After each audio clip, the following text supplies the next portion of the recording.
Good afternoon. Welcome, everyone. I'm Mike Begg, head of BMO's Canadian Commercial Real Estate Finance team.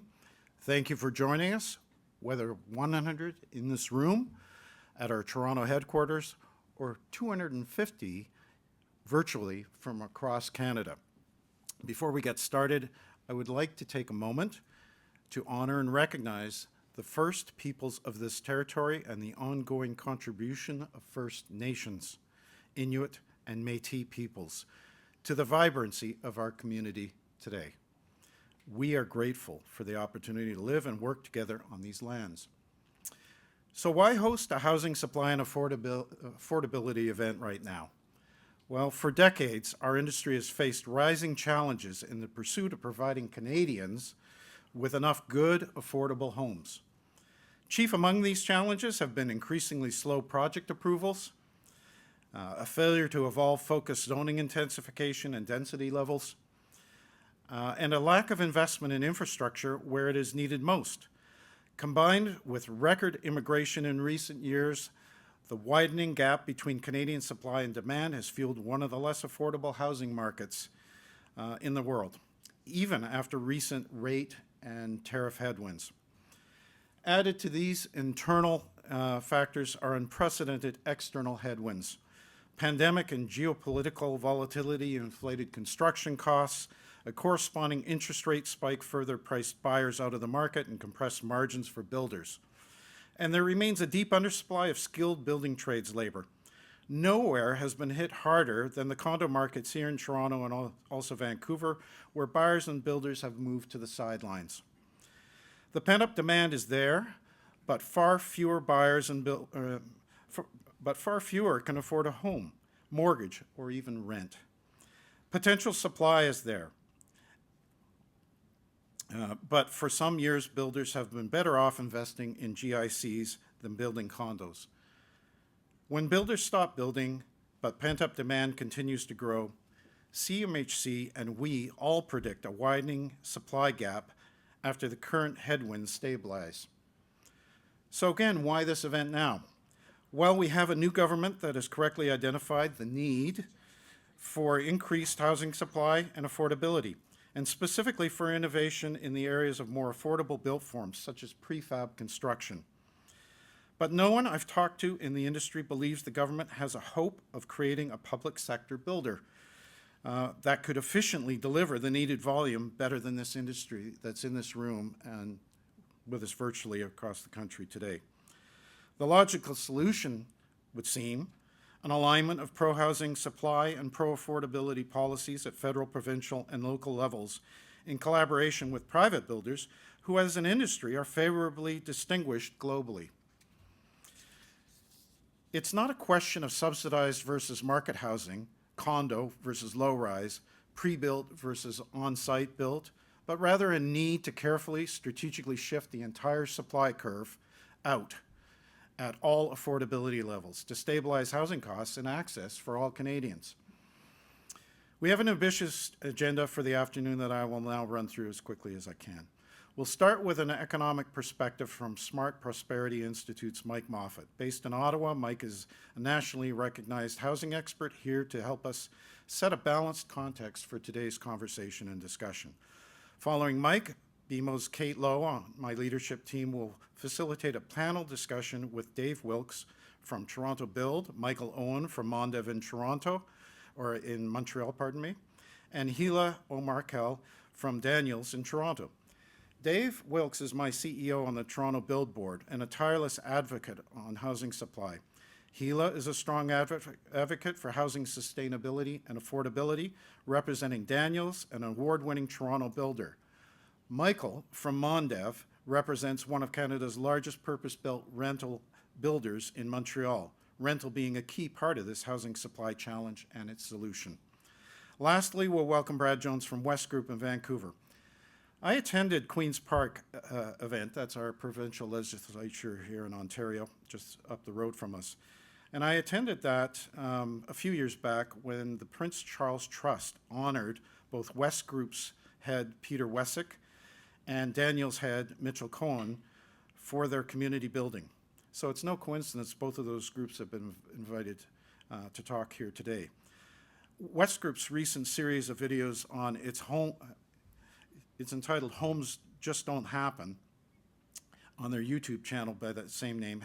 It helps identify some of the key supply and affordability challenges that represent opportunities for better housing policy and practice. My point is our industry is led by global exemplars, inspiring passionate thought leaders, and they're good people right across the country. And so, with that, we are thrilled to have some of the very best of them here today. I would also like to thank the members of my leadership team from Vancouver, Calgary, Toronto, Montreal for moderating with me here today. And so with that ambitious setup, I'm going to turn it over to Andrew Strongman, who is my Toronto and Southern Ontario regional leader, to introduce our first speaker. Over to you, Andrew.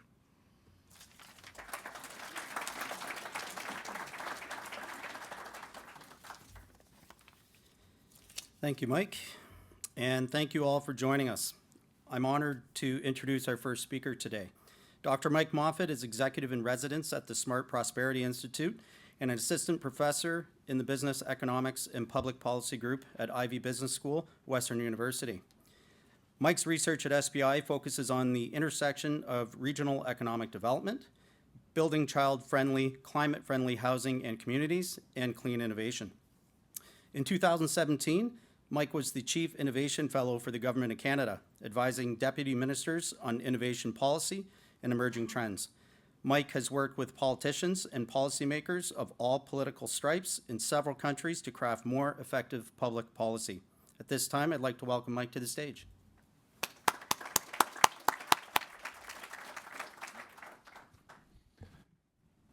Well, thanks everyone. So, my day job is I run a small think tank at the University of Ottawa devoted to housing. We've since changed our name to the Missing Middle Initiative. So we're so new that we don't even have a new slide deck yet, or at least a new template yet. But a lot of my job, I talk to three groups, and about a third. So a third of my group job is talking to housing policy nerds, of which I am one. And we speak our own language and we see the issue one way. Next group is politicians. I live about a kilometer from Parliament Hill. I used to work for the federal government. So spent a lot of time talking to public servants, talking to politicians and so on. They have another worldview and another language. And then finally I talk to industry, and that's everyone from home builders to people in finance, insurance, and so on. Again, they view the issue differently, have their own language, and so on. So, my job is more, I think, of a translator than anything else. So what I'm going to do here as a guy who is in the Ottawa bubble, now visiting Toronto, is try and translate how the problem is viewed up there to this audience here. So, if we look at, I'm showing Ontario here, but we could show graphs for other provinces and have similar but not identical trends. So we've got basically three housing types, or at least three markets. So the first in this kind of purple color is freehold. So this is ownership, housing, housing starts, non-condo.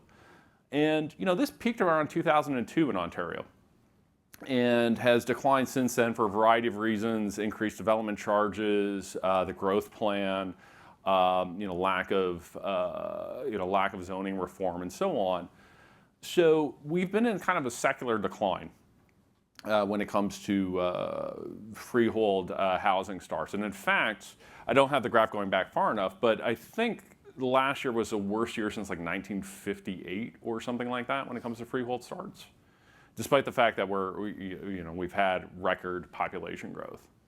The condo market has been, has its ups and downs. Unfortunately, we know that particularly in GTA and GVA, not a lot going on. There are still some starts, but that reflects where the market was in 2021, 2022. So we know we're going to have 2 to 3 to 4 not so great looking years. Rental, on the other hand, has, we've seen a steady increase, and a lot of that is due to public policy over the last decade, CMHC programs like ACLP, eliminating the GST on purpose-built rental, accelerated capital cost allowance. And it is I think, one success story that doesn't really get noticed because there's so much other problems going on and our population grew so much. But this is an area where I'd argue that actually public policy has been remarkably successful. But overall, I mean, if you look at the market here, or you look at what's going on, and again, we could look at Ontario. If I put it BC, it would look similar. You've got one of the three is in secular decline. One of the three is pretty much crashed, and rental's growing. But even that might have some issues. Well, that's going to be a problem when we hear the federal government say that we're going to double housing supply, double housing starts, when two of three of these are moving in the wrong direction and moving sharply in the wrong direction. And to, again, put this in an Ontario context, we have a provincial housing target from the provincial government here in Ontario, 1.5 million homes over 10 years, and they kind of have annual targets to hit that. That's in this gray color here. And the kind of teal color and the pink color is what we've actually had for housing starts, and what is projected. That projection was in the provincial budget just last week. So these numbers are, I'd say they're from the province themselves, but they get these from Bay Street, from some of the folks in this room. You'll note that those lines are nowhere near each other. Now, I would suggest that the housing target may be a little bit overkill because it was designed at a time when, before we had changes to immigration programs, before we had changes to international student programs. But we still need, even if we ratcheted this down, the target down somewhat, we're still nowhere near. So this is a problem. This is a public policy problem where we've got governments who set one set of targets, but you read the tea leaves, you see what's going on, and we're going to go nowhere near. I spent my public policy career, I spent doing work on climate change. It's the same thing. Like, I feel like I haven't changed jobs. I just wrote out, cross out emissions and put housing starts and want up instead of down. But otherwise, it's the same thing, where governments are really good at setting targets and not so good at making the tough decisions to hit those targets. And it's caused an issue around affordability. So we have this score we call the WHAM Housing Affordability Score. And what it is basically it looks at how many weeks of income would a median earning individual have to save up to pay for 20% down payment and the first 5 years of mortgage payments on a 5-year fixed mortgage. So it's a nice metric because it incorporates wages, it incorporates home prices, and it incorporates mortgage rates. And the good news is, and we've got data thanks to TREB going back to 1967, the good news is that we are moving in the right direction as far as affordability goes in the last year or two. The bad news is that we have a long way to go when it comes to affordability. That we saw big increases after the financial crisis, big increases during the pandemic, and the cost curve is starting to, or the affordability curve is starting to curve, but we've got a long way to go to get back to affordability levels of 10 to 15 years ago. The prices are just too high, and we just don't have enough supply. And we can think of this issue as being one, I'm sure Brad Jones is going to use this term because I think I stole it from him. But there's a real cost of delivery crisis, right? That in this country, we have problems basically building housing. And that could be private sector, that could be public sector, that could be social housing. Doesn't matter. We have a real issue of having the costs aligned with affordability. The costs are just too damn high. And that's development charges, that's taxes, that's approvals, that's land costs, and so on. So until we address what West Group calls the cost of delivery crisis, we're never going to solve this. That we're just, what's going to happen is, yes, prices go down to a point, but then at that point, if you don't address the cost of delivery crisis, nothing gets built. And we're kind of seeing that right now in the condo market. So, and the other thing, and I don't want to get too political here, but it may be a little bit, but I'll try and behave. There's this idea out there that what we could do is basically say, well, we don't need prices to go down.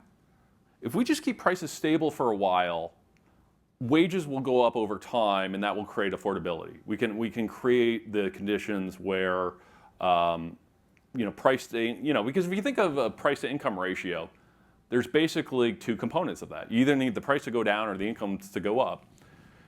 So one of the things we looked at in Missing Middle Initiative, and you can see our report on this, is, well, what if our goal is just to return to a price-income ratio of 2005? We look at every market, but I'm just showing about 8 here.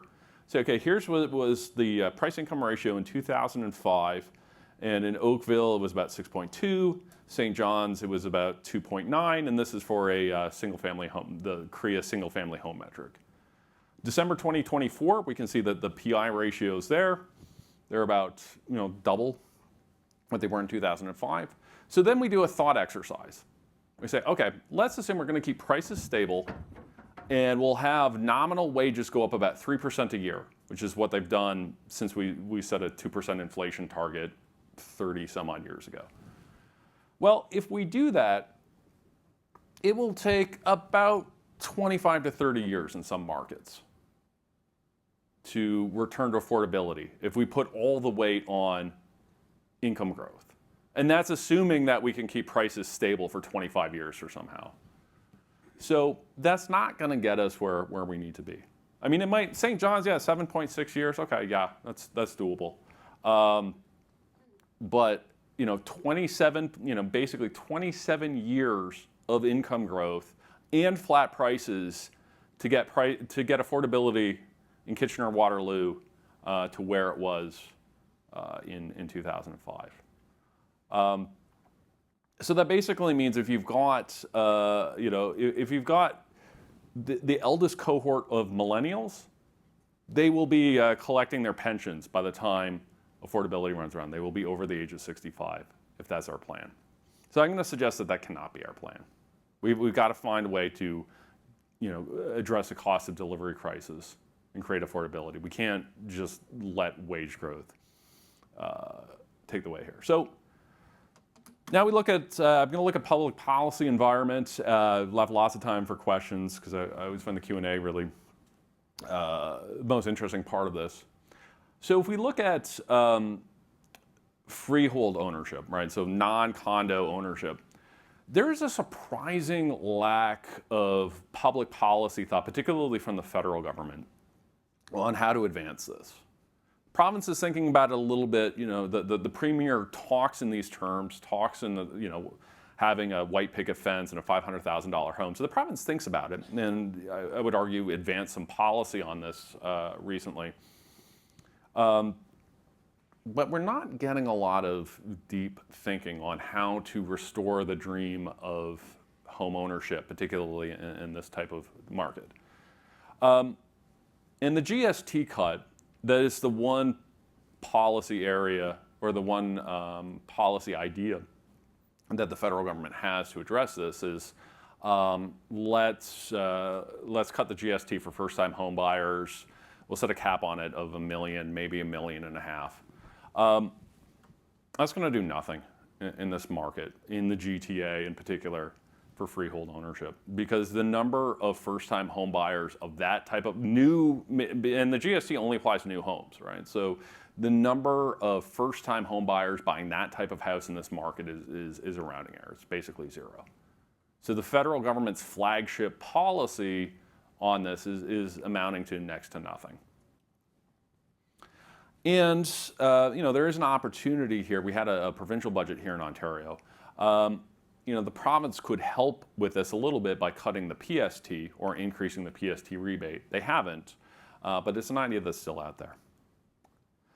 On the condo side, again, you guys live and breathe this more than I do, a sort of policy wonk within the Ottawa bubble, but we all know that this is going to get worse before it gets better, right? Just because, housing completions lag housing starts lag pre-sales, and pre-sales are just generally not happening because there's so much unsold inventory. There are some policy wins that could happen. Provincial and federal focus on multi-unit development charges should help.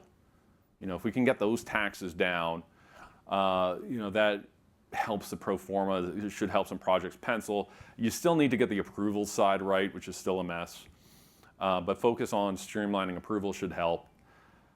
And I'm going to make an argument here, which has not made me popular in Ottawa, but I don't do this job to be popular.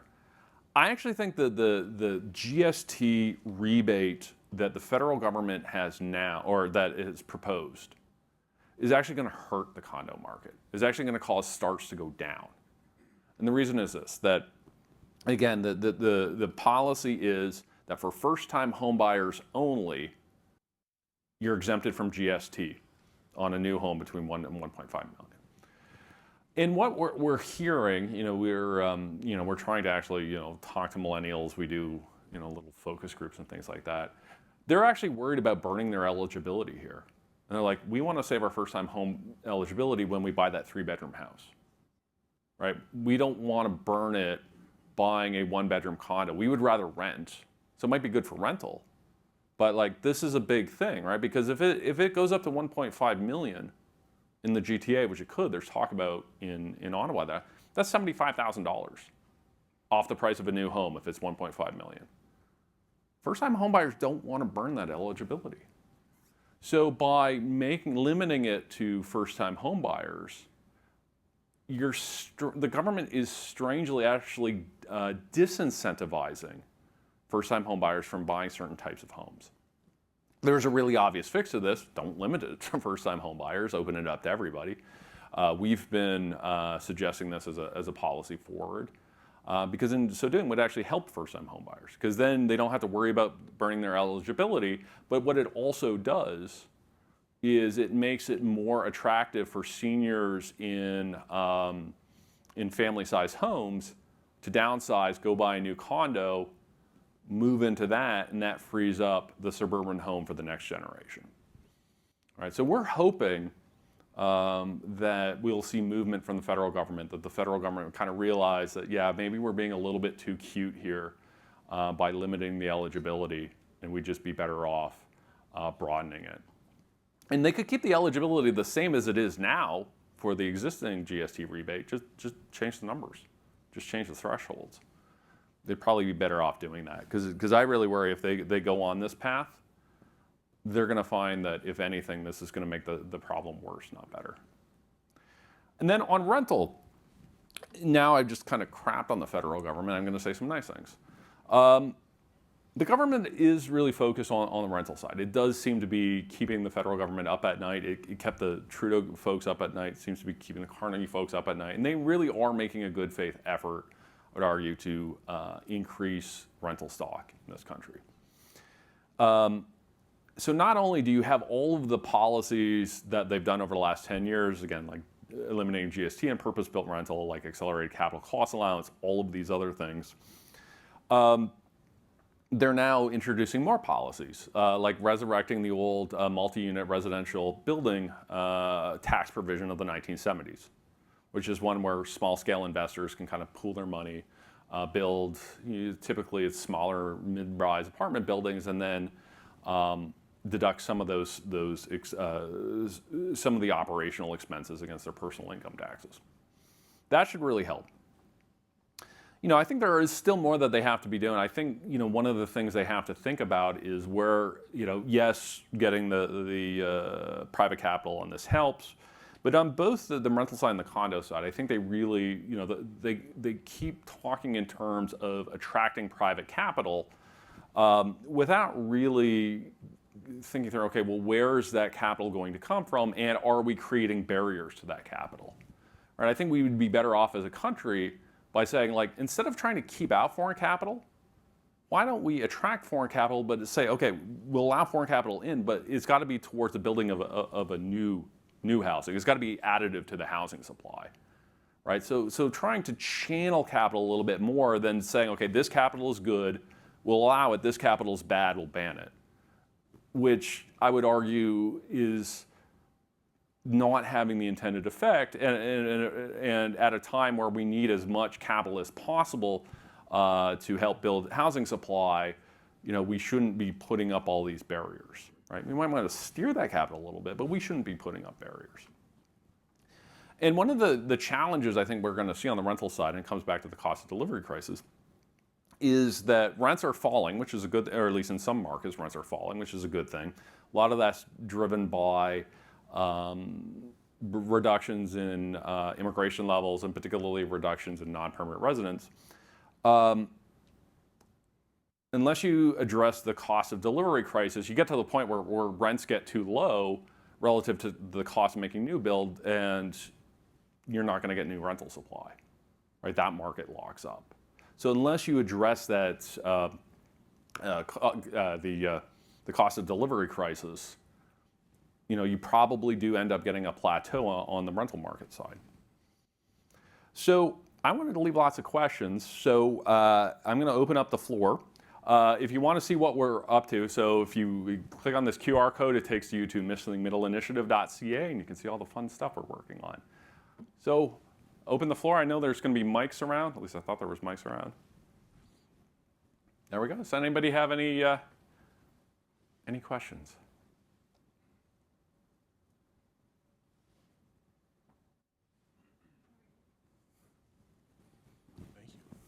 Can you talk a little bit about the demographic shift that's going to happen over the next, say, 10 to 20 years and what impact that will have on single-family detached homes, but also on, maybe folks who have been living the majority of the last, 20, 25 years in apartments? Yeah, so that's a good question. I think it tends to be a little bit overstated. There's a belief out there, and it has kind of existed for about 20 years, that once all the baby boomers, hit a certain age, it's going to free up all of these homes. And that's true to a point. But there's two other points I would make. That one, that kind of assumes that the population otherwise is stable. And, and we've historically been a country with fairly high immigration rates, right? So as long as the population keeps growing. And then second of all, I actually don't think we're going to see as many of those homes hit the market as people believe. I think we're going to get a lot of inheritance. There's a lot of kids, and particularly grandkids, who are living with parents. I think a lot of those homes will end up getting inherited, right? And when you see statistics, StatCan came out with this. There's something like 30 some odd % of people between the ages, I think it was 20 and 34, in places like Windsor, even places like Windsor, Ontario, are living with their parents. I think a lot of what's going to happen is that, yeah, the older folks might end up going into assisted living or whatever. I don't think the home goes on the market. I just think the kids go from the basement to the first floor. So that effect is real, and that is going to happen. That there is this kind of demographic bubble. There's a lot of those suburban neighborhoods that were built in the 1980s. My parents live in one. My dad's 78.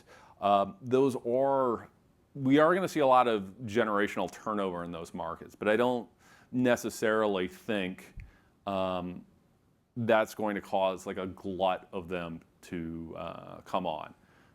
Unless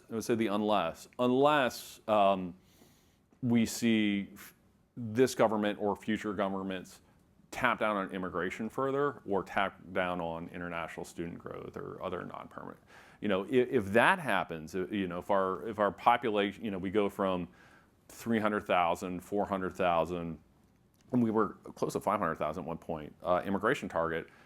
If some future government decides to tamp that down to like 150,000 or so, then yeah, that might happen. But I think in general, it's the effect that you described is real. It's going to happen, but I think it can be the impact of that could be overstated, just because there's so many again, kids living in their parents' basement or kids living in a condo, whatever, that it's going to end up inheriting these homes.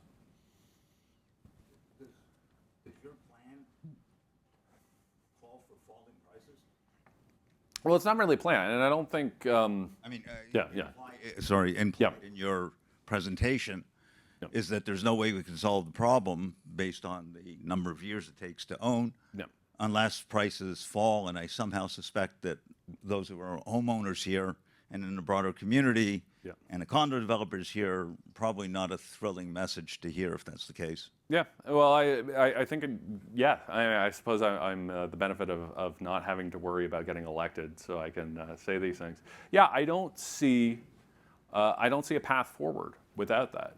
Now, on the condo developer and homeowner side, it doesn't necessarily mean that you can't, you're going to not build new units or not make money. I think the key from an industry point of view is all on this cost of delivery crisis, that costs have to fall more than prices fall. And then you're going to get new supply come on. I think that's the challenge, right? Because I understand people say that, well, if prices fall, doesn't that eliminate the incentive to build more? And I mean, yes, all else being equal, absolutely. But I think you need to get, the answer to that is you need to have falling costs. From the homeowner's perspective, I get it. I'm a homeowner who paid way too much for a home back in 2017. I get that. But I don't think there's any way around that. Now, I will say the price impacts will not be necessarily proportional, right? It's not that all homes will go down equally. For example, I think if, as a country, if we could really figure out how to get the kind of missing middle density of, small, like fourplexes, small apartments, and so on, I think you would actually see in many places, particularly kind of downtown, thinking like your cabbage towns here in Toronto, I actually think you'd see home prices go up, right? Because there would be, and it's not because of the home, but the underlying land, right? That people would want to, buy up those homes, tear them down, and put new ones. So those homes might actually appreciate. But the challenge is that if you start building those fourplexes, those small apartments, whatever, where you start to see downward price pressure is on the condo market. It is on, because then it becomes a substitute. It's like, okay, I could buy this 2-bedroom condo in a high rise, or I could get this 3-bedroom, 1/4 of a fourplex. So I do think if, we bent the cost curve, we started building more supply, I think prices in general, would have to fall, but the effects would be very uneven, right? And in some cases, you might actually see prices, for some housing types in some geographies, it actually might cause home prices to rise. But it's going to be very uneven and very messy.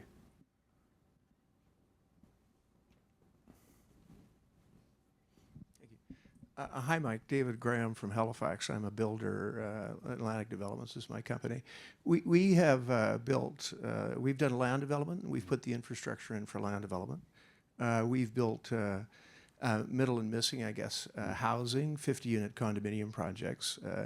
And we were able to sell the condos at much lower price than we can make a profit on today. At $800 a foot, we can't make money selling condos when we could do that at half the price 10 years ago.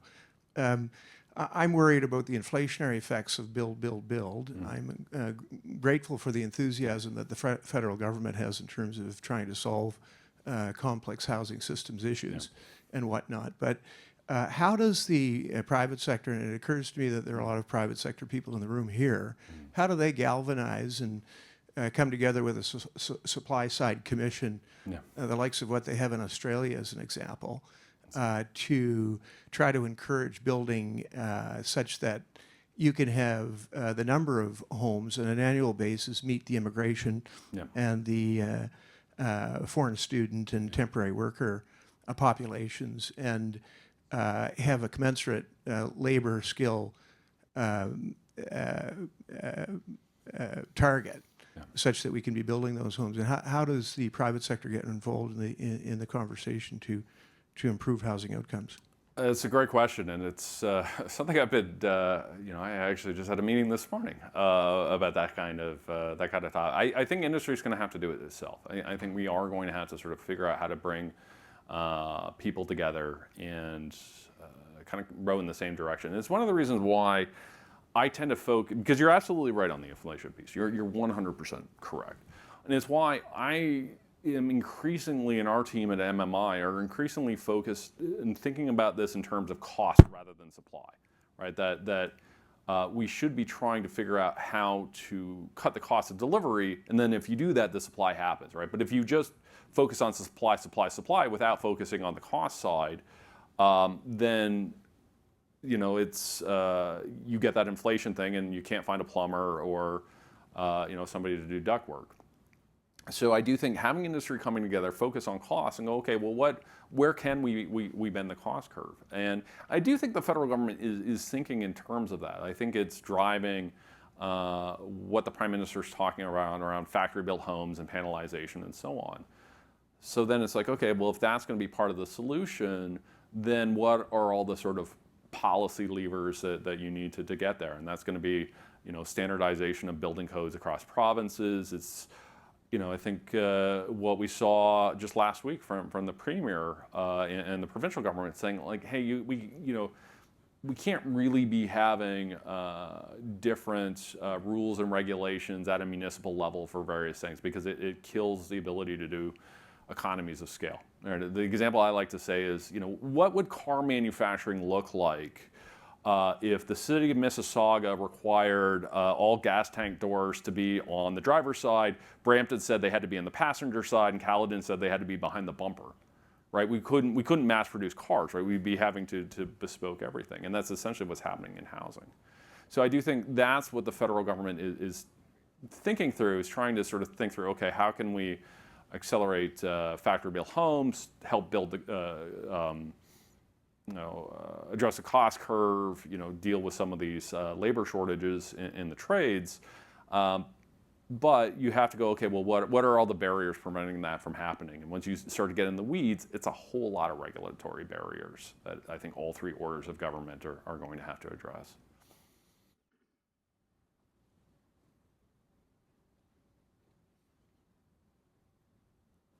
I think that's it. I don't know. I've got a blinking red light here. I assume that meant I'm just waiting for the hook to pull me off the stage here. We good to go? Okay, well, thank you, everyone.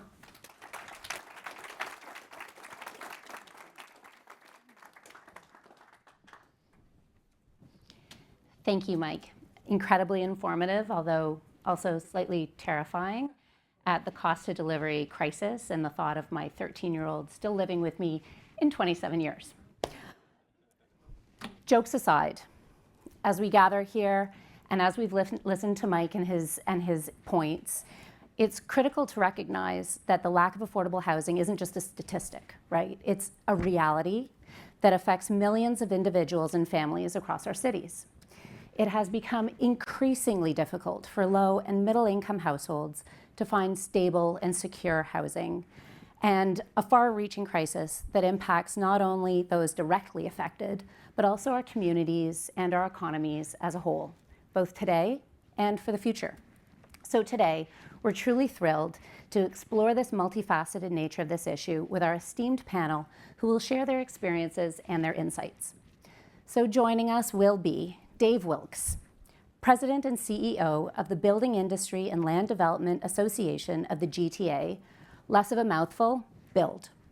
The association has 1,000 members and proudly represents builders, developers, professional renovators, and those that support the industry. He is committed to supporting volunteer boards and organizations. Dave was also a member of the Ontario's Government Housing Affordability Task Force.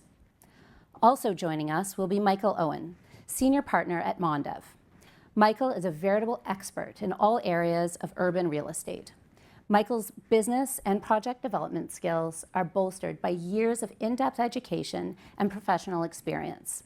His work has received awards and recognition throughout the industry, and his name is synonymous with quality, integrity, and success. And rounding out our panel will be Gila Omarkhale, Vice President of the Social Impact at the Daniels Corporation.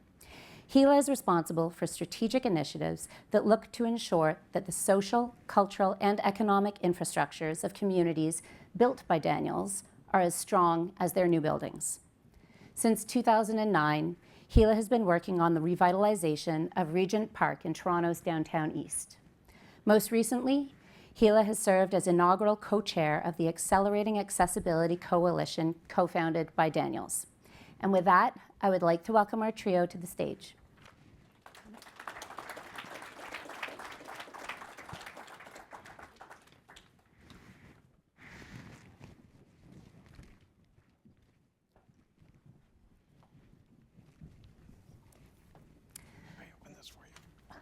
So guys, thank you once again for joining us for our panel conversation. We have a lot of stuff to get through and we don't want the blinking red light or the hook. So we're gonna kick it off right away with a question to Michael, only because you're sitting closest to me. Your choice. So Michael, help us understand the landscape. From your experience as a developer, what are the primary challenges that we're facing in improving housing affordability today? And how have these challenges evolved over the past few years? Well, I think that Mike did a very good job talking about the cost side of the business. And spoiler alert, it's not going to change. It's not going to drop. If you think about any development, there's really 5 pieces. There's land, there's hard costs, there's soft costs, there's interest, and there's taxes. Land is a tricky one. You could argue land has dropped a lot. But then vendors don't want to sell. So has it really dropped? You just get kind of this stalemate situation happening. Hard costs have been going up, and I don't expect them to stop going up. In Quebec, we just had an 8% increase for laborers. Tariffs are going to do what they're going to do.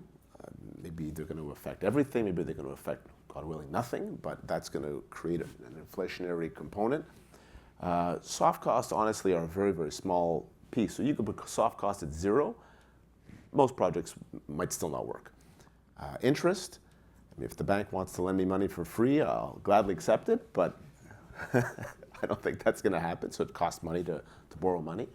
And then you've got taxes.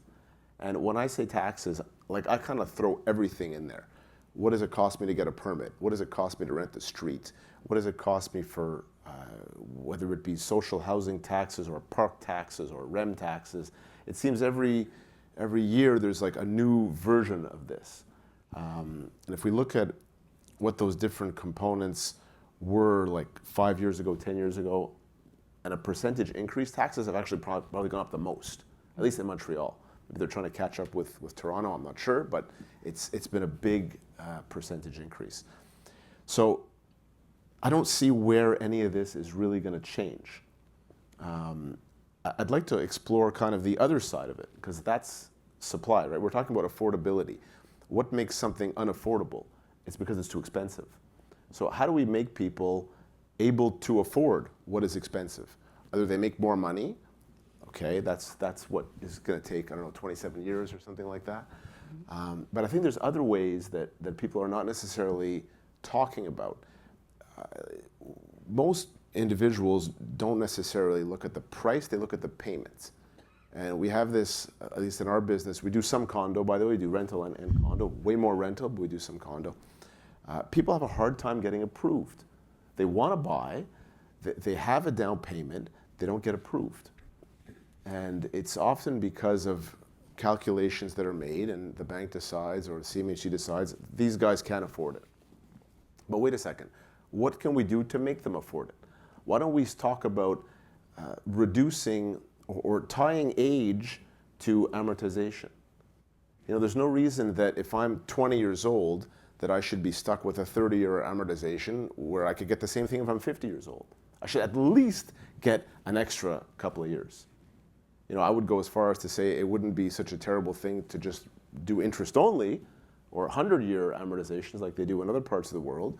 But I think that if you start putting together or giving power to younger people to help them afford what they can't afford, we're going to have a much bigger impact, at least much faster impact. In terms of other challenges, there's for sure approvals are challenging. They've gotten a lot better, admittedly. I think every level of government has said, wait a second, we better speed this up. So Montreal has a great new program. They have 120 days to give you a permit. I don't know what happens if they take longer. I'm going to find out soon. You go back to the start of the queue. I don't know, but they have 120 days to give me a permit. So I got one coming in 30 days. I'll let you know. Okay. I look forward to that. Thank you. Thank you. So I think that we're fixing that issue slowly. The different building codes is another one. I mean, literally, you could have one type of piping in one part of Montreal and they require a different type of piping in another part of Montreal. It's completely ridiculous. You know, we have a national building code, let's just use it and respect it and move on. You know, so in terms of, like, there's a lot of challenges. We can only, as a private developer, address some of them. We need support from every level of government, right from, really, I think municipal is the one that has to, like, step it up in a huge way. Provincial, I would love to see the Quebec government take taxes off purpose-built rentals, or at the very least, increase the rebate level. It's been the same for 25 years. You know, everything else has gone up. Why shouldn't that follow? And the federal government, I mean, is making great initiatives. I don't really know about this build idea. Like, we have enough competition. If the government is going to start hiring our plumbers and our formwork trades and everybody else, I think that's going to have an opposite effect. So hopefully that's not really the route that we're going. But I think if we all work together, there's some good programs at CMHC. When you can get approved for them, they're great. So those are helpful. Okay, thank you. It's quite complex, and I think that bodes why we're all sitting here having conversation about it, because there are so many different layers of complexity sewed into the challenges that we're trying to address, which brings us kind of to the so what, right? Clearly, we're not just trying to solve these problems or address them for today, but we're looking down the line into the future. And so, Dave, I'd be curious to get your take on, from your point of view, what are the consequences? Like, what are we actually doing and creating here? What happens to our future? Thank you, Kate. And so we worked with Mike's organization. Sorry, Mike, we're not going to constantly call you out and say you're the source of the Nile on information here, but I'm sure you're comfortable with that. We did some work on looking at what population trends within the GTA are, and that's my knowledge bias as we represent the GTA. And 80,000 people are moving out of the GTA every year because of affordability problems. And it's not just housing, it's other affordability components, but largely driven by housing. And when you look a little deeper into that, it's the people that are moving out are exactly the ones looking for that 3-bedroom house. They're looking for, they're in their family formation years, that demographic's moving out and taking the children with them. So from a GTA perspective, there's a number of reasons for those affordability. The Greenbelt, of course, is one of them, which influences cost of land. But the cost of doing business and the cost to build, which is our version of cost of delivery, has just gotten too high here. So I hear what Michael's saying, but I'm choosing to be an optimist right now. Because we are in a very difficult time. Within the GTA, sales are 85% of the 10-year average when you blend high and low rise. And we finally have government's attention that the status quo isn't going to work. And so where I would argue that we see changes in the cost of delivery related to the taxes. The market's going to do what the market's going to do on land and materials, et cetera. But if you accept that the housing issue is a national issue, that it's framed provincially and implemented municipally. Nationally, a huge conversation as part of the most recent election was the number 2 issue people were thinking about when they went to the ballot box. The changes on HST, changes on MURBs, changes on public builder, changes on a number of things. We think there's opportunities to improve them, but it was part of the dialogue. Provincially, here in Ontario, once again, my bias, we've seen a major initiative last week from the provincial government to lower the cost to build through making changes in development charges and speed up approvals of some of the Planning Act charges, which I won't get into details in. Municipally, this is the one where it really quite shocks me, we're seeing certain municipalities lower the DCs, Vaughan, Mississauga, Burlington to name, others delaying DC collection till occupancy, which is a step in the right direction from indexing interest costs, excuse me. So we are finally seeing this coalescing that you know, Einstein's definition of insanity, doing the same thing over and over again and accepting the different outcome, not going to work. Just like the Maple Leafs, you know, it's not going to work. I'm finally realizing that. Oh, sorry, I need to just, Canadians fan to my right here, but whatever. I'm still on the panel after he said that. But all joking aside again, but we really are seeing change. And that's why I'm an optimist. We haven't seen enough change, but we've seen a recognition that change needs to happen, and we're seeing it all 3 levels of government, because we certainly can't sustain the current situation. And every conversation I have is, okay, what can we do to help government create change? And so if you recognize it has real world impact of 80,000 people leaving the GTA every year, that to me is the evidence that we need to further accelerate the change that I described. Very interesting. And you're right. I mean, we see the same thing in Montreal where, you know, to use your term from earlier, we're hollowing out our city centers and everybody is fleeing the drive to quality. Now, your idea of partnerships and who does what brings us a perfect segue, so thank you for that, to the question that we have for Gila. We know that you're working really hard on Toronto's Regent Park revitalization, which according to your website is viewed as the gold standard for reimagining challenged urban neighborhoods around the world through partnership, vision, and community. But when you say partnership, who are these key partners, and how do you believe we can create synergies across these roles? So I'll stand by that gold standard comment and give a little bit of context for those who might not be from Toronto. Regent Park was a fully social housing community, 69 acres, 2,000 units of government housing in Toronto's downtown east. It was amalgamated under the City of Toronto's housing agency, Toronto Community Housing, who inherited a $2.6 billion repair backlog in the early 2000s and a really challenged, stigmatized neighborhood, and had to think creatively about how to solve that issue. So went out to the private sector and through a request for proposals process, eventually selected Daniels as their development partner. Daniels, the company I work for, is a private sector developer, and we've been involved in the neighborhood for the last 18 years as the city and Toronto Community Housing's private sector partner. What makes the Regent Park example really relevant as we're looking at today is it demonstrates a strong role for the public sector. Not the public sector as the builder, because we've already heard many of us don't believe that's the way to go, but the public sector as the mobilizer, making that land and that opportunity available so the private sector that has the expertise can step in, that can bring our experience, that can bring our creativity to the table. And I'll point to sort of 2 examples from Regent Park that would alleviate some of that housing affordability challenges. These are models we believe at Daniels can be taken on the road. One of them is a purpose-built rental building that Daniels partnered with Sun Life on building. This is 341 units, and the partnership made a decision to have 10% of the building as affordable housing. And we were able to secure capital funding as well as property tax waivers from the City of Toronto in order to do this. And worked with Wood Green Community Services to put a program together. Wood Green is a not-for-profit. They they had a program called Homeward Bound for mother-led families transitioning from education and wood green housing into sort of mixed market housing.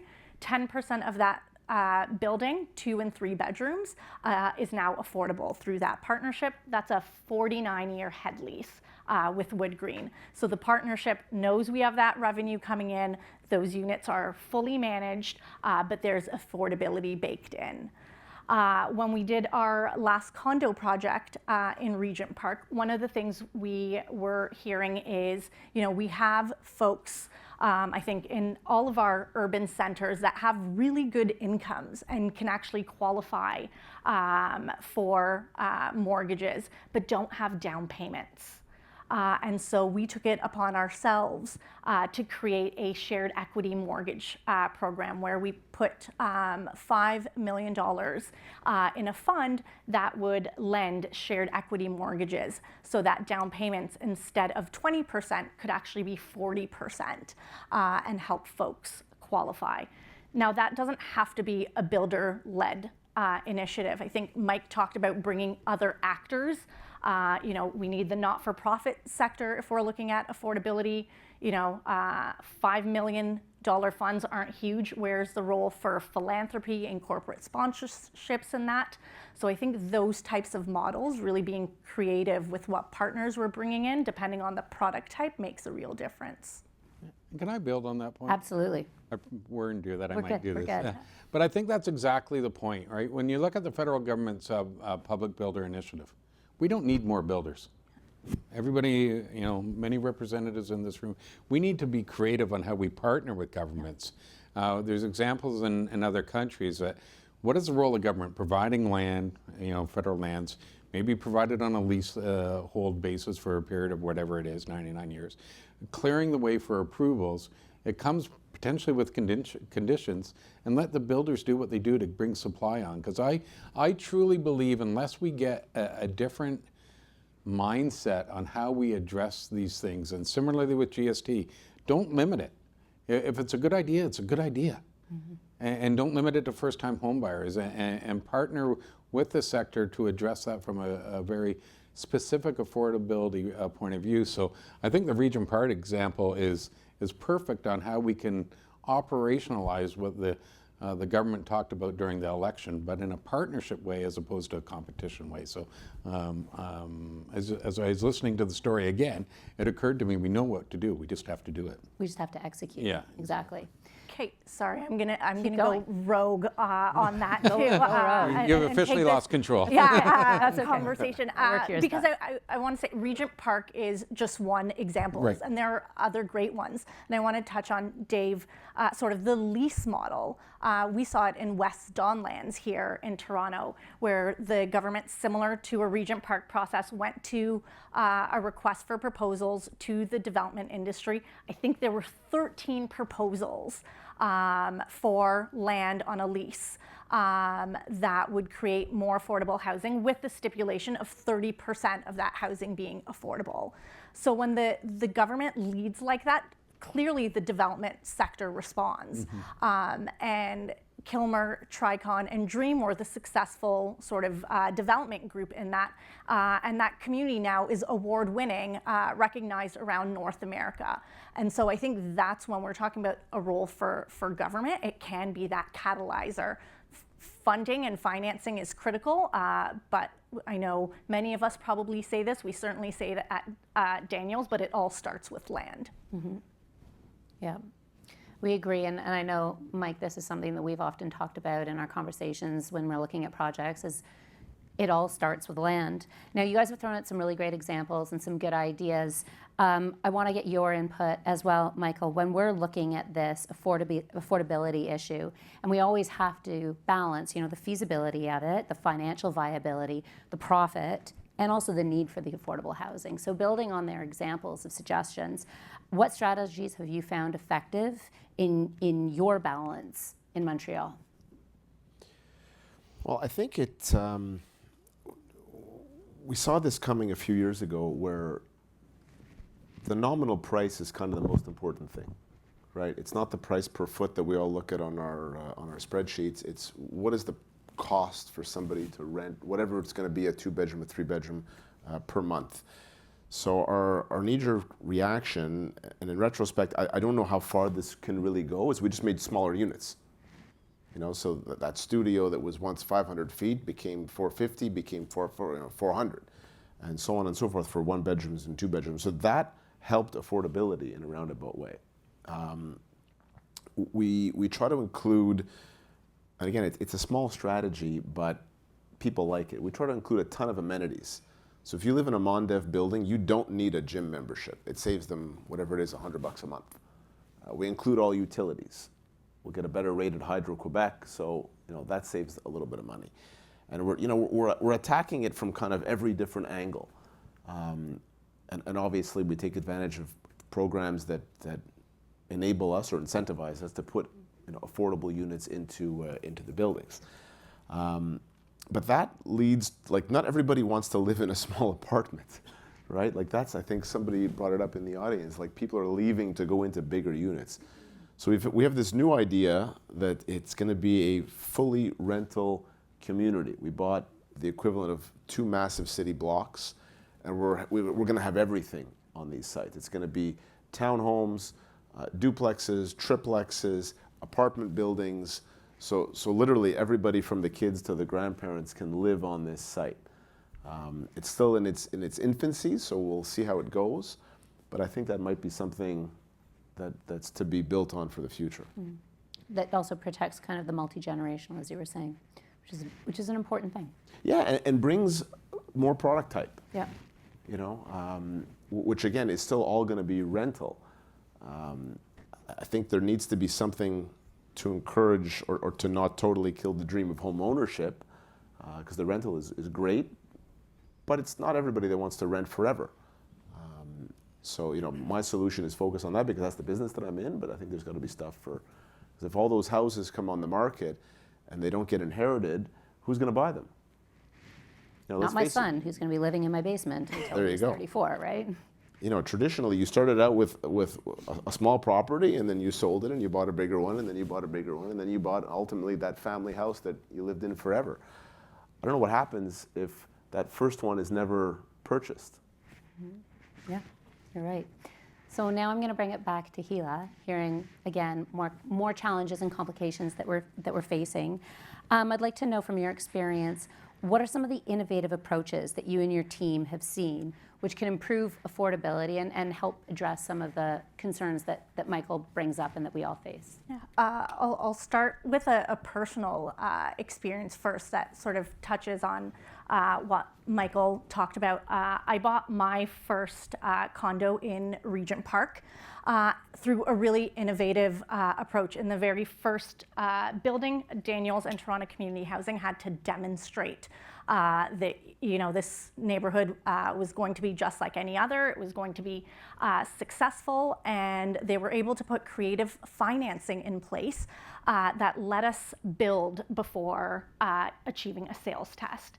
And so we were able to offer occupancy within a year, and the down payment at that point was 5%. Down, and you could actually pay your deposit $1,000 a month, but you had to hit that 5% before you got to occupancy. And so that let 22-year-old me, I had just finished my degree at the University of Toronto. I was working at the sales office, stuffing the brochures at the front reception desk, and I was like, hey, I think I can do this, and convinced my parents to give me $3,000 as my graduation present instead of buying me something to buy my first place. And that simple decision has literally set me up for life. I do not live in my parents' basement and won't have to, thankfully. But those types of creative moves, when we talk about home ownership, are really instrumental. I'm also feeling a bit inspired by the US, believe it or not. I was in Denver last week at the Urban Land Institute's spring meeting, and there were a number of sessions on affordable housing, attainable housing, missing middle, workforce housing, all of the terms that we used here. And what really caught me were the models that they've created there, where rental housing had 7 different lending sort of vehicles. Like the debt came from 7 different lenders, a combination of banks, of impact investment funds, of government tax incentive programs. When I think about how we do rental housing here to create affordability, we're really relying on CMHC. There are no alternatives. So to think that, affordable housing, not just affordable housing, workforce housing, middle housing in the US is created with 7 different financing buckets was quite incredible, and really has me thinking about, okay, how do we recreate that here? We have the likes of the United Ways, the community foundations. Those are all groups in the US. The banks, through Community Reinvestment Act financing, are investing in attainable and workforce housing. So, I mean, I'm really coming back to my earlier point of like, let's expand our reach on who's involved. Traditionally it's government looking at the private sector looking at government, and it's just not broad enough. And then really excited that there is a national foundation now being created in Canada. I think they'll work nationally, called Partners for Affordable Housing, that will hopefully raise philanthropic dollars to invest alongside not-for-profits and developers in building more affordable housing. So that's some of what I'd like to see. Excellent. I want to jump in and add something to that. Please. Because, you mentioned CMHC. CMHC is great, but they're the only game in town, literally. And if you're, CMHC kind of treats everybody the same way. If you're buying buildings, it's the same program through CMHC as if you're building them. I mean, that doesn't make any sense. If I'm buying a building, I'm not adding inventory. I'm just buying a building, big deal. When I'm building one, I'm actually creating something, I'm putting units on the market. In my point of view, that CMHC is looking at me and the building buyer in the same bucket doesn't make sense. There should be a different set of programs or a different set of whatever you want to call them to enable builders to add inventory. It shouldn't be the same thing. And innovation can't be just defined as construction. I think what Hila was saying, how do we finance? What's the role of, in this industry, in the condo part of this industry, pre-construction financing is so important. If the pre-construction buyer has gone away because of a variety of things, including bans on foreign buyer, what do we do to replace that? How do we convince government that the capital is good because it encourages supply? So what I get motivated by is just let's redefine what we mean by innovation and make it broader, right? And I think because, as you were saying, Michael, there's so many components of buying and building a new home. Let's make sure we apply innovation to all of that. Yeah. Yeah, it doesn't make any sense really that I can put up an apartment building without one lease. I've done it how many times, Mike?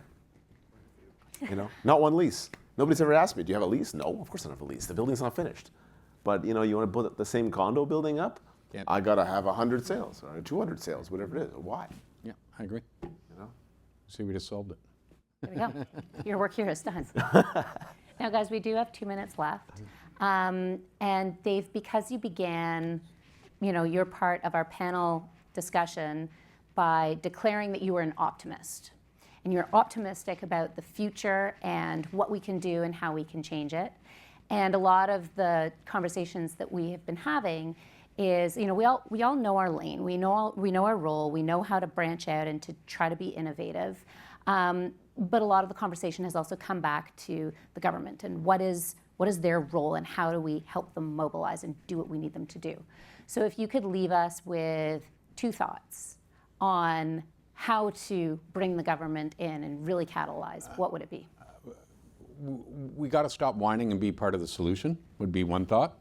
And I just look at GST, for example. The federal government has indicated that they want to exempt first-time home buyers, who've heard it more than once today, for $1 million to $1.5 million.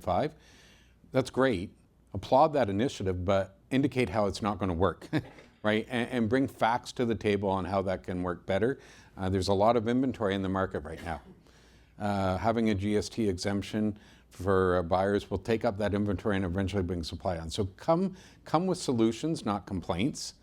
And the second idea is that recognize the responsibility we have to your 13-year-old son, to, we all have our personal stories here on, this is such a tremendous industry to work for and represent. Come with that sense of optimism that the same old isn't going to do it. The small condo isn't going to be perhaps part of the future. So what do we need to do to make larger units? How do we facilitate people that want single-family homes? Maybe it's a different way of looking at the land, because as Michael said, it's been part of the bigger costs. So just be creative on solutions and recognize the responsibility we have not only to return profit, which of course is the primary one, that's why people are in business, but the fundamental need that housing represents. So I have to be optimistic because it's too important not to be. I agree. I'm a Leaf fan too. Yeah, well, up until Sorry, that last time I point, say I it. was going to say very well said. But again, that's all the time we have, and we have 6 seconds left. So I want to take those 6 seconds to say thank you to all three of you for making yourselves available today, to chatting with me, to educating our group, and to continuing the conversation. And with that, I'd like to hear it for the panel, guys. Round of applause. Very well. Thank you. And now we will be breaking for a short 10-minute break. You can get some refreshments, and we'll see you back here in 10. Thank you. Okay, welcome back. I'm excited to welcome our final speaker for the event, Brad Jones, Chief Development Officer at West Group. Brad leads the development, sales, and marketing teams.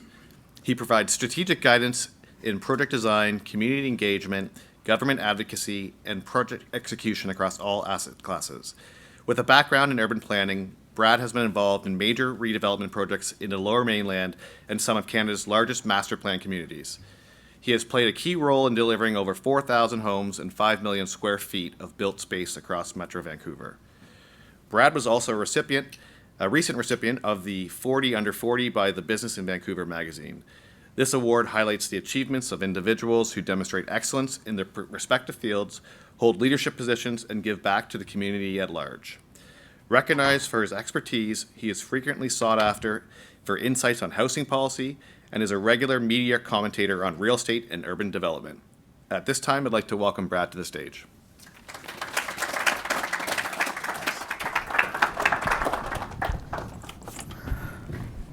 Thanks, Mike, and thanks, BMO team, for having me here today. Glad I could make it. I think I have the worst Facebook Marketplace story anyone could ever have. A lady picking something up from my house last week actually put her car in reverse and drove through my garage. So I've been dealing with that. So that's been quite a bit of fun. But I'm here. I'll give you a quick intro into West Group Properties. We're a Vancouver-based family-owned real estate organization. We've been active in British Columbia since 1960, and we're one of Western Canada's largest private real estate organizations and asset holders. We're vertically integrated. We do all of our real estate operations and activities ourselves, including sales, marketing, construction, finance, land development, and asset management. We're a 320-person organization. We've built over 7,000 homes across Metro Vancouver and currently have 50 active projects around the region, with 2.6 million square feet under construction, with a total construction cost of about $2 billion that we manage. And over the past decade, we've been one of CMHC's largest partners in BC in the RCFI ACLP program.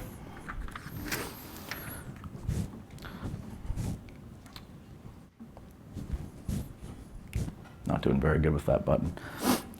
We focus on large, mixed-use, transit-oriented master plan communities. Our scale likes to be between kind of 1,500 and 2,500 units, well located in Metro Vancouver core cities. So we've got a 140-acre master plan in Vancouver called the River District, about 6,000 people living there today, future home to about 18,000. Another one in Port Moody, which is the largest assembly of single-family homes completed in British Columbia. We assembled 59 single-family homes, which I wouldn't advise doing again. That'll be home to about 2,500 people, and then we're completing a mixed-use master plan in New Westminster on the SkyTrain beside the hospital, right now home to a couple thousand people, and have another large one in Surrey, BC's fastest growing city, which will be another 2,500 units or so.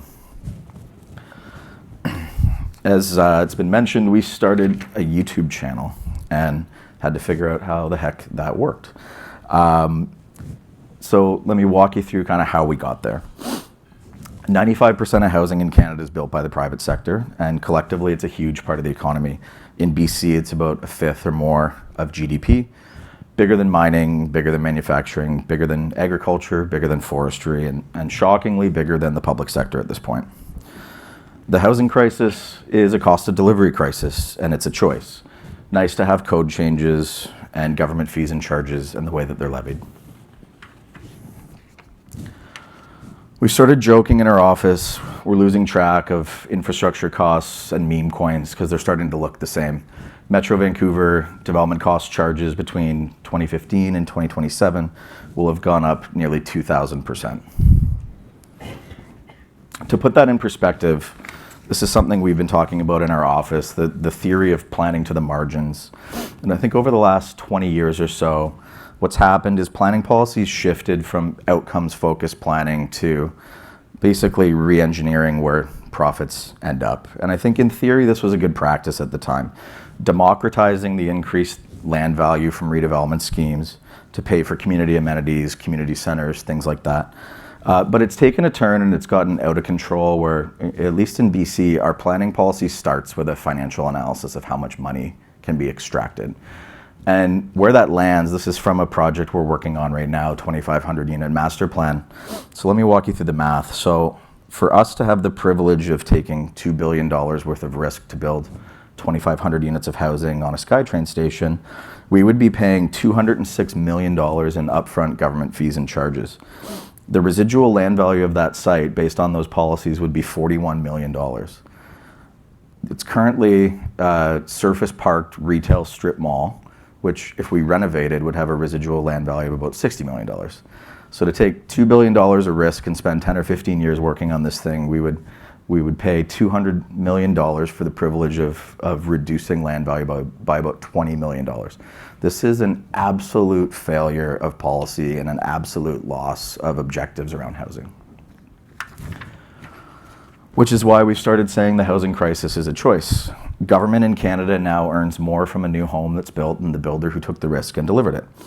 And we've lost complete sight. Instead of focusing on delivering amenities, delivering infrastructure, and delivering housing, the system's been designed to extract revenue.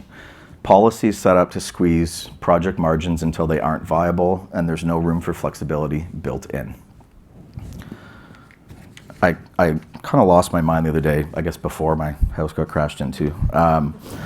I saw that the city from my chart, the city of Coquitlam, which traditionally has been a great place to do business, they've put their density bonus rate on sale until July 31. So they set it based on land value and they say they track to market. Well, they haven't adjusted it in a year, and we all know what's happened. So instead of the 50% reduction, which the market says it should be, if you get a building permit by July 31st, they'll give you a 15% discount.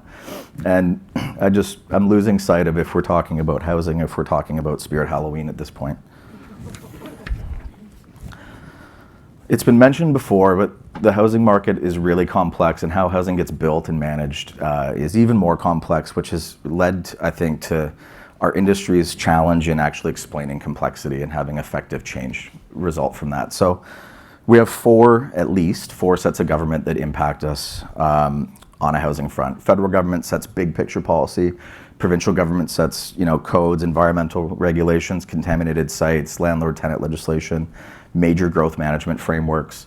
Then, most urban regions have a regional government. They probably deal in infrastructure, regional land use, transportation. And then locally, we'll have a myriad of municipalities with official plans and community plans and zoning, entitlement processes, et cetera. And so in practice, we work in Metro Vancouver. Most of you here work in the GTA. It's pretty mind-boggling the amount of stuff we end up dealing with. So Builder in the GTA deals with 25 municipalities, 4 regional governments, the provincial policy, and the impacts of federal policy. In Metro Vancouver, very similarly, 21 different municipalities. We get the benefit of having 21 variations on energy step code and sustainability initiatives and affordability measures, regional policy impacting us as well, provincial policy even more, and federal policy as well. So this is the last way you would ever design a framework to do any type of manufacturing production. So what this leads to is just a myriad of uncoordinated policy. We took a snapshot in 2023, in June, I believe, of just how many active policy consultations our office had been contacted about that could impact real estate in Metro Vancouver. 16 of them were federal, 53 provincial, 8 regional, and 121 different municipal policy changes, not total policies, active considerations for new policy and changes. And that was a bit of a watershed moment for us where we can't do this anymore. We have a team in our office. I certainly don't work in home building anymore. I just work in policy. And we've started calling this defensive development, where we're trying to protect our assets from the impact of policy. And it became a multi-person full-time job. And obviously the status quo wasn't working. We're a really hard industry to interact with for government. There's thousands of builders across Canada. There's hundreds of municipalities. They're all pulling in different directions. You know, there's not a single effective voice in Canada to get housing built. And we're in this really tangled, inefficient environment. And so we decided, for our own sanity, or maybe to make ourselves feel better, we're gonna just do things a little bit differently. And one of the things we had to focus on was, how do we simplify the message? Because we tested ourselves by, you know, talking to our wives and our moms and uncles and aunts about housing issues, and no one cared about, you know, Sustainability Policy Amendment 43C. And so that became our focus. How do we actually change this? So the first thing we did was we started comparing our industry to other industries in British Columbia. And this was a couple of us sitting around doing these in Microsoft Word, which is pathetic, but it actually churned out some big numbers on LinkedIn. So in BC, the video game industry employs 8,700 people. It's less than 1%. Every payroll period, they get a 17.5% tax credit on their wages for employing people in the video game sector. They have access to federal and provincial SR&ED credits, and they're eligible for direct grant funding via the Canadian Media Fund. Real estate and construction, well, we're more than 1/5 of GDP, and we have a myriad of taxes, fees, charges, and demand-side initiatives to limit the effectiveness of our market. The film industry gets a 36% tax credit for all production in British Columbia. They employ 35,000 people compared to 500,000 people in the real estate and construction sector. I always like using the example of what our industry can actually do when we get support, and I use the ACLP, RCFI programs from CMHC. Not a grant, low-cost financing. We pay it back, and the government makes money. And it has churned out the best period of rental housing construction in decades. This brought me some short-term LinkedIn fame, which I was never seeking. Mike Moffat actually posted this on Twitter, and it was around the GST holiday that Trudeau brought in. So no GST on chips, booze, candy, but you pay GST on that new home to move your family in. Pretty sad state of affairs for Canadian housing. And then I came up with this one morning, and it had way more foresight than I thought it would, because it was pre-tariff announcements, but the start of the talk. And the joke was, Canada already puts tariffs on its own housing, which we do. It's extreme fees and charges, and it's completely broken regulatory environment. There's a lot of people that didn't like this one. And then it really kind of got brought home. Pierre Poilievre spoke at the Board of Trade and was speaking to industry in general, not really our industry, more mining. And the message was, fire your lobbyists and talk to the people. And that kind of underscored the approach that we're not getting anywhere commenting on these 212 policies through each initiative one at a time. Our message is too complicated, and we have to continue to, you know, share it in a way that's simple. And so therein was born Homes Don't Just Happen. In our office, we believe if you're going to do something, give it a name, because then it seems real. And so we sat in a meeting, and we had to learn how to run a YouTube channel and how the algorithm worked. And you know, our comms manager, Georgie, who I'm sure is listening, just sat there and forced us to simplify again, too complicated, re-whiteboard it, and it was a great process. So we released our first video, Housing Crisis 101, an overview. We didn't really know how many videos we were going to do. And we introduced the problem. Housing's not just unaffordable, it's actually undeliverable. It's too risky, too complicated, and fees and taxes outweigh basically any sector in the economy. And so it started out as a call for change. We actually launched it anonymously, so we hadn't taken credit for it yet because we weren't sure what the reception would be if it came from us. So when it was posted, we actually had billboards in Toronto, Vancouver, Ottawa, Victoria. We had leaflets and stickers distributed. And we also took the extra initiative of couriering a package of t-shirts and stickers and QR codes to every elected member of federal and provincial parliaments, all of their key staff, their chiefs of staff, and mayors in every basically urban city across the country. We wanted to get them to pay attention to us. Some of them got sent back. Housing video number 2. We really this is when we started talking about the cost of delivery crisis, and it came out of a simple concept, which we all go to dinners and we talk about real estate because that's all we do, and we probably have to. And someone says, well, it's just too expensive. And you say, well, how much should that apartment be in? Well, what apartment? Let's say a 2-bedroom downtown. And in Vancouver, the answer always is between like $750,000 and $800,000 is what people think it should cost. And so we use that concept of this video. So if we worked for free, no profit, and somehow we got land for free, let's say from Build Canada Homes, the cost of delivering that apartment in Vancouver, again, free land, no profit, is $1 million. That's above CMHC's affordability targets. That is above what people in the public think the number should be. And so this really reinforces this is a complete cost of delivery crisis. We cannot solve this problem by just not making a margin.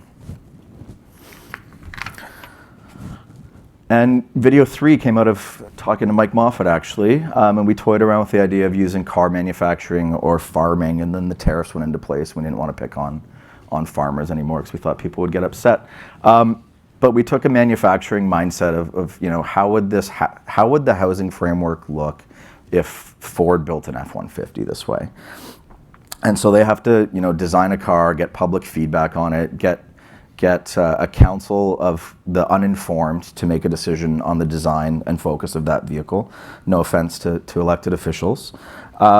And then on top of that, in every city, you're going to have different safety and design standards. So the example of where the gas tank is, Mississauga might mandate USB-C, and Burlington's banned CarPlay for some reason. And that would be the environment that housing is operating in, and it is just completely psychotic. And what we've found through doing this is we've actually had a lot of success simplifying our message by just comparing it to something else, getting out of the details as much as we might want to get into them, and really focus on the message of how do you actually get something built. In the process right now is a video on, basically prefabricated panelized housing using mass timber.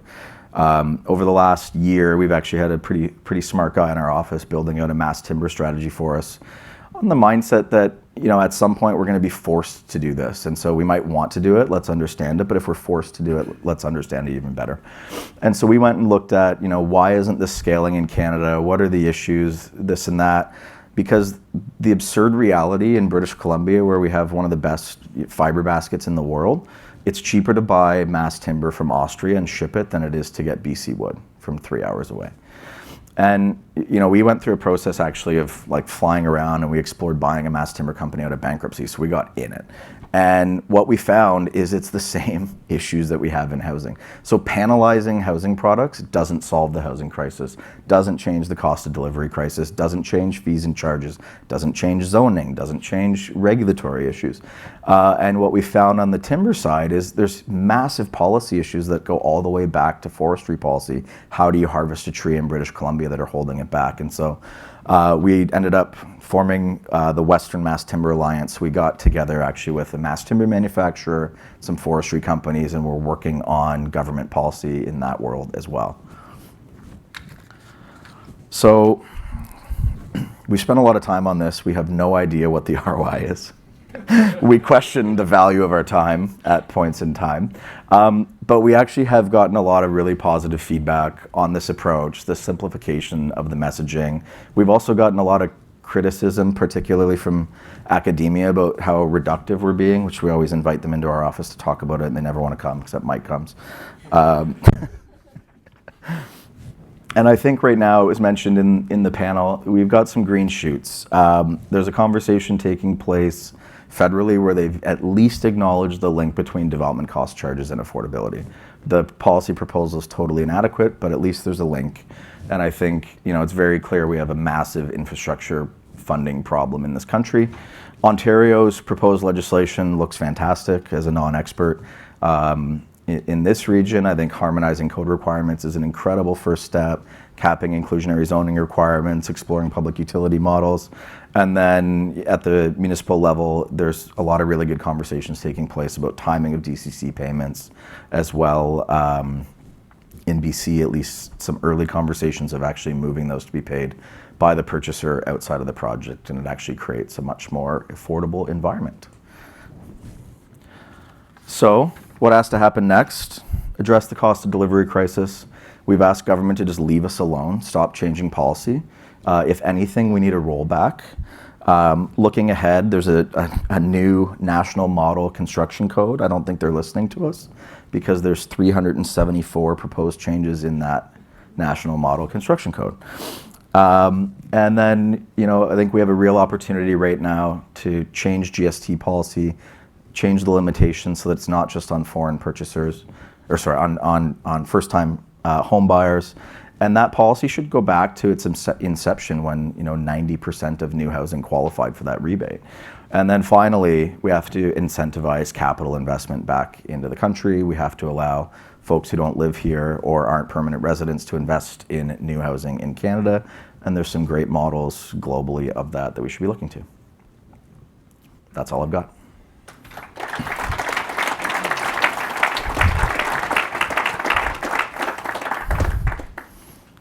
Turn it over to you. Yeah.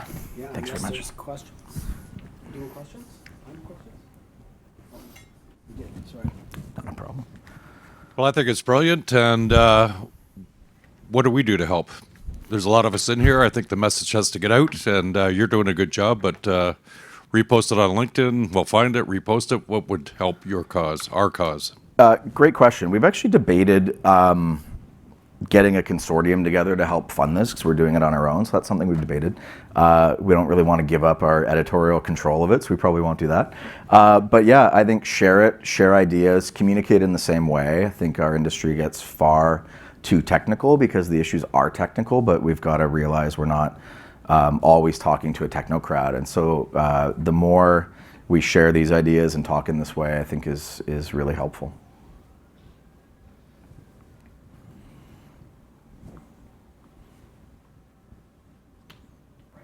Thanks very much. That was great.